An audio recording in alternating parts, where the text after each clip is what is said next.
नमस्कार दोस्तों, मैं अभय त्रिपाठी। आज हम लोग पढ़ेंगे हिंदी।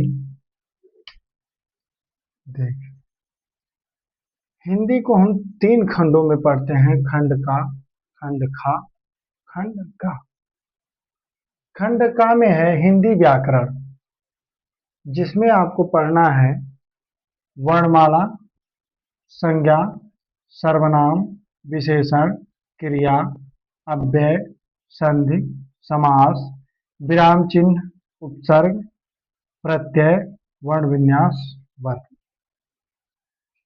और खंड खा में हमको पढ़ना है रस, छंद, अलंकार, वाक्य, वाक्य शुद्धि, विलोम, पर्यायवाची, समश्रुत भिन्नार्थक शब्द, अनेकार्थक शब्द, मुहावरे, लोकोक्तियां, अपठित गद्यांश, लिंग वचन काल कारक, तत्सम तद्भव। और खंड गा में हमको पढ़ना है हिंदी भाषा का साहित्य एवं विकास, प्रसिद्ध पंक्तियां और लेखक, रचनाएं एवं पुरस्कार। ये इतना हमको पढ़ना है। ये किसी भी कंपटीशन के लिए पर्याप्त होता है। जैसे हमको सबसे पहले पढ़ना है व्याकरण का पोर्शन। व्याकरण पढ़ना है और व्याकरण में सबसे पहला चैप्टर पढ़ना है वर्णमाला। तो आइए वर्णमाला से शुरू करते हैं और वर्णमाला को समझते हैं।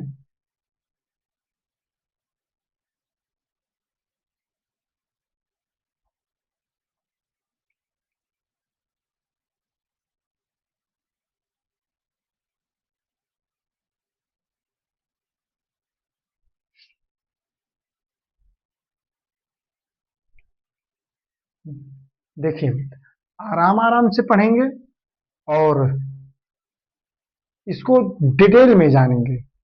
कोई शॉर्ट ट्रिक नहीं, कोई वो नहीं, डिटेल में पढ़ेंगे, आराम आराम से पढ़ेंगे। एक एक चैप्टर मैं आप लोगों को डिटेल में पढ़ाता चलूंगा, आप लोग समझते चलेंगे। तो पहला चैप्टर है, पहला अध्याय है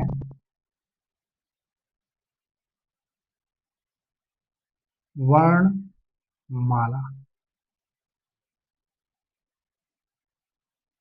वर्णमाला तो हम लोग बचपन से पढ़ते आ रहे हैं, लेकिन वर्णमाला की परिभाषा क्या होती है, तो सबसे पहले हम लोग वर्णमाला की परिभाषा जानते हैं। वर्णमाला की परिभाषा, वर्णमाला की परिभाषा।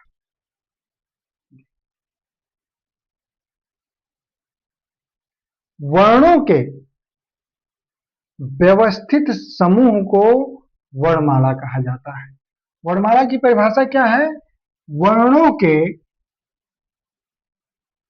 वर्णों के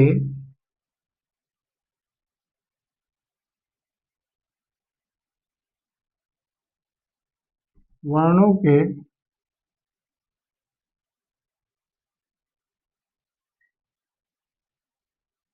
व्यवस्थित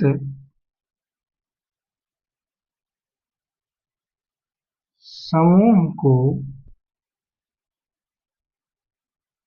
वर्णमाला कहते हैं। वर्णमाला कहते हैं। देखिए, हमने जाना कि वर्णों के व्यवस्थित समूह को वर्णमाला कहते हैं। अब हमको जानना है, अगर जो हम वर्णों के व्यवस्थित समूह को वर्णमाला कहते हैं, तो ये वर्ण क्या है?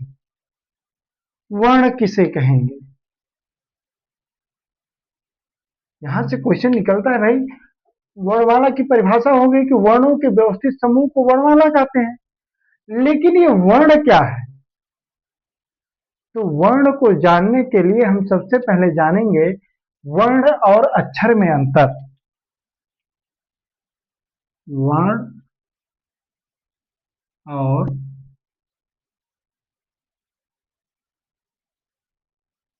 अक्षर में अंतर। देखिए, यहां से हम वर्ण जानते हैं। वर्ण क्या है? जो ध्वनि हमारे मुख से निकलता है और उसे हम क्या करते हैं, लिखित रूप देते हैं, वही क्या है, वर्ण है। तो हम लिख सकते हैं, वर्ण की परिभाषा हम लिख सकते हैं कि मुख से मुख से निकली ध्वनि को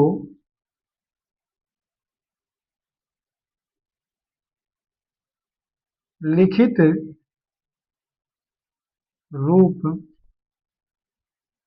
दे देना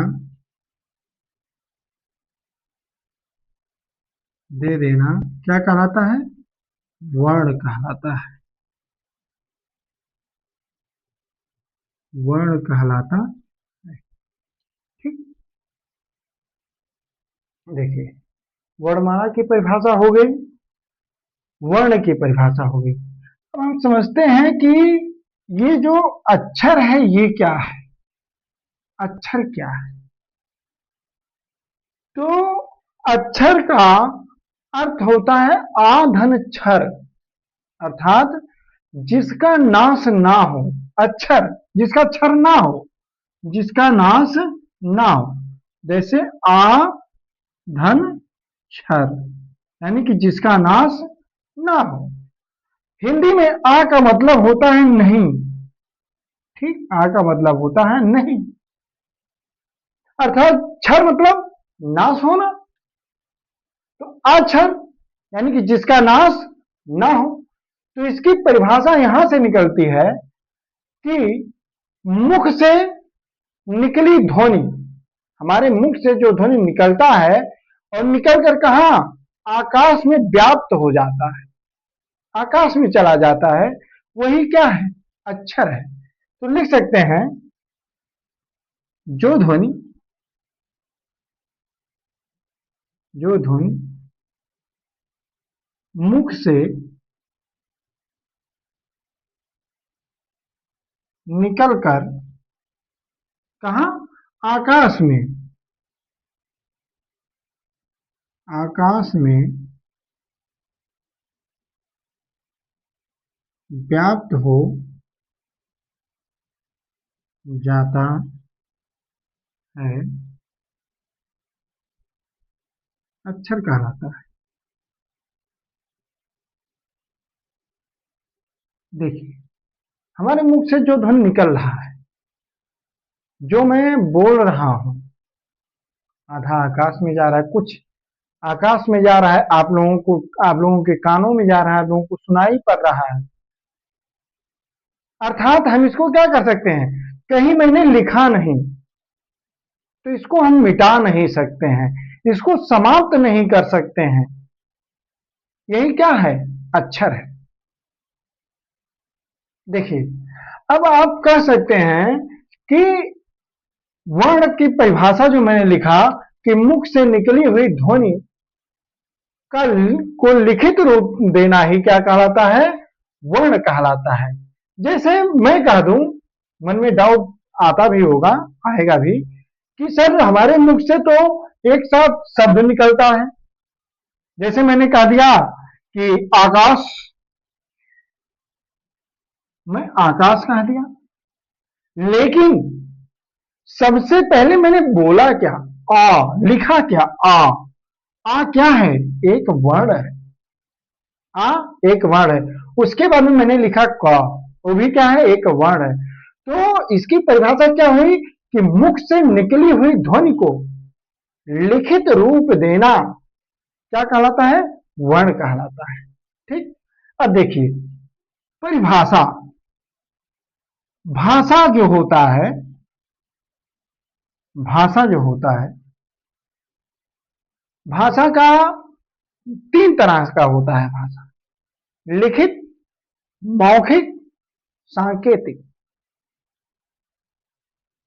अगर जो हमने किसी चीज को लिख दिया, मैंने लिख दिया, वो क्या हो गया?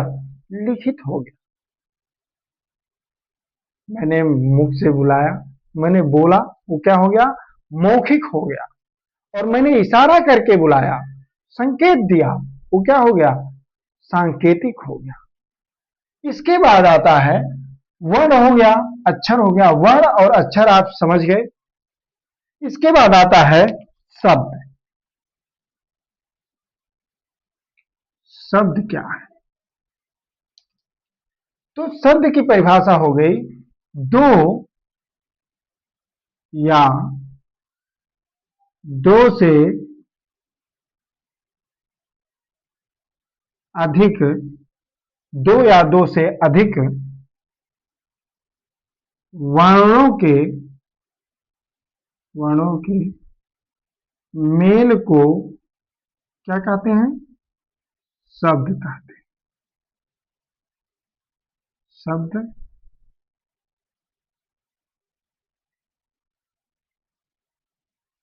शब्द कहते हैं। आप लोग इसको नोट कर सकते हैं।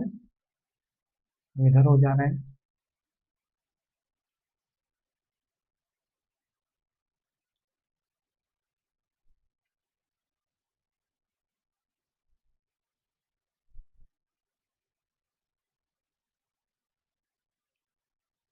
चलिए आगे बढ़ते हैं। यहां से क्वेश्चन एक पूछता है कि भाषा की सबसे छोटी लिखित इकाई क्या है? भाषा की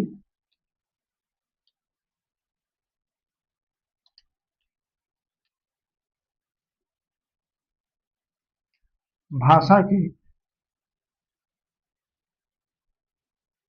भाषा की सबसे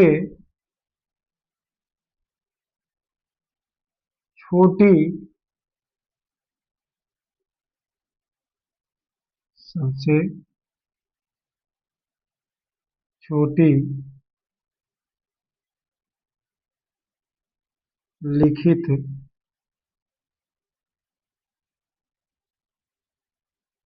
इकाई क्या है? वर्ण है। क्या? वर्ण है। ठीक। अगला क्वेश्चन पूछता है कि भाषा की सबसे छोटी मौखिक इकाई क्या है? भाषा की सबसे छोटी मौखिक इकाई क्या है? तो वह है ध्वनि। ध्वनि है। ठीक। आगे बढ़ते हैं। इसके बाद हम जानेंगे कुल वर्ण। कितने वर्ण होते हैं भाई? कुल वर्ण। कुल वर्णों की संख्या कितनी होती है? वर्णमाला में कुल वर्णों की संख्या कितनी होती है? तो वर्णमाला में कुल कितने वर्ण होते हैं? 52 होते हैं। कितने होते हैं? 52। वर्णमाला में वर्णों की संख्या होती है 52। इसको हम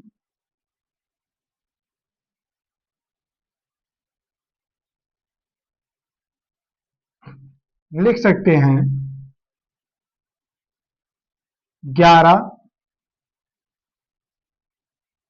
प्लस 33 प्लस 2 प्लस 4 प्लस 11 होते हैं स्वर,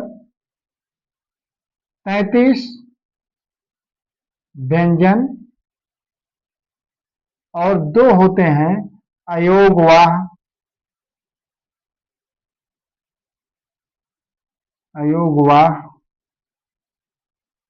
4 होते हैं संयुक्त व्यंजन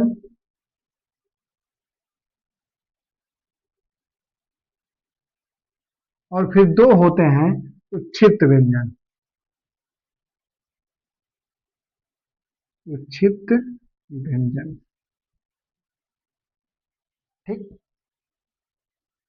देखिए 11 33 44, 2 46, 4 50, 2 52, टोटल कितने वर्ण हुए?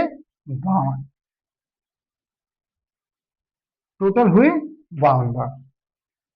कुल वर्णों की संख्या कितनी होती है? 52 होती है, जिसमें 11 स्वर, 33 व्यंजन, 2 अयोगवाह, 4 संयुक्त स्वर और 2 उच्छिष्ट व्यंजन। ठीक, अब इसके बाद आता है कि 11 स्वर कौन कौन से होते हैं। तो 11 स्वर, चलिए जानते हैं 11 स्वर क्या है।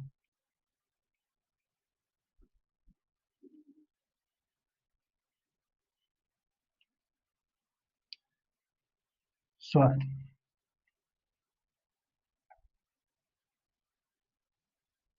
कितने हैं? 11।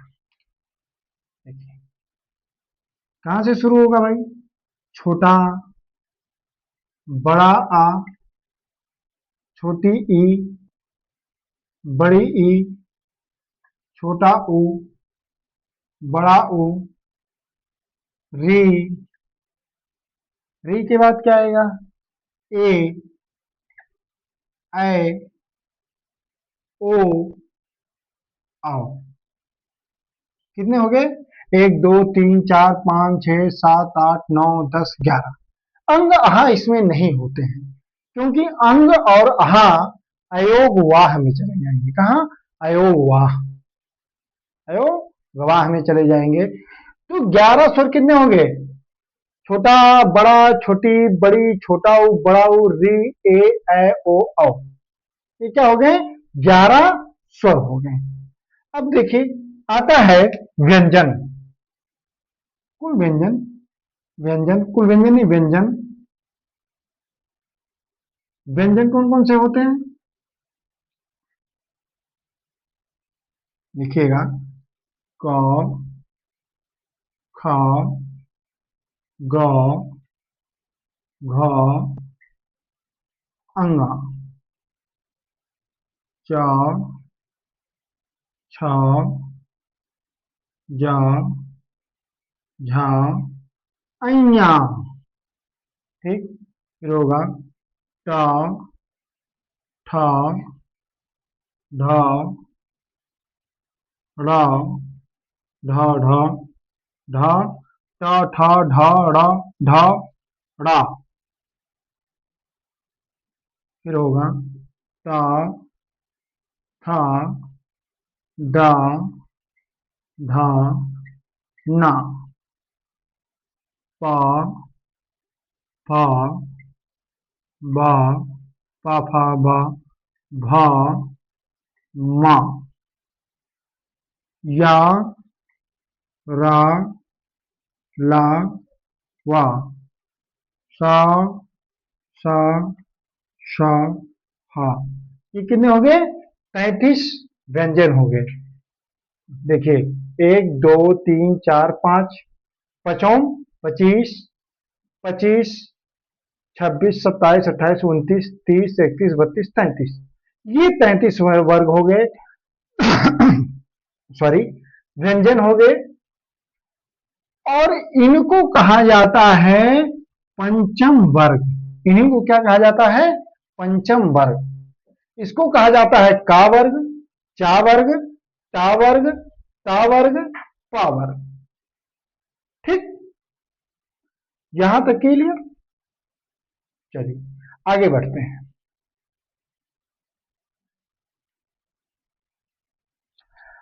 व्यंजन के बाद मैंने क्या लिखवाया था?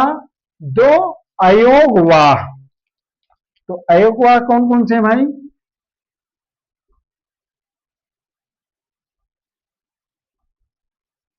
अयोगवाह में आएगा आपका अंग और आह। ये क्या हो गए? तो अयोगवाह हो गए। ठीक, अब इसके बाद आता है संयुक्त व्यंजन। संयुक्त व्यंजन, यहां तक आप नोट कर सकते हैं।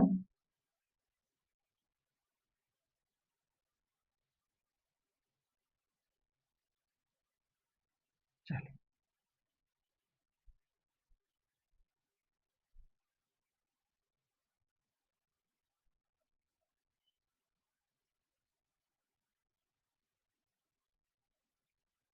संयुक्त व्यंजन।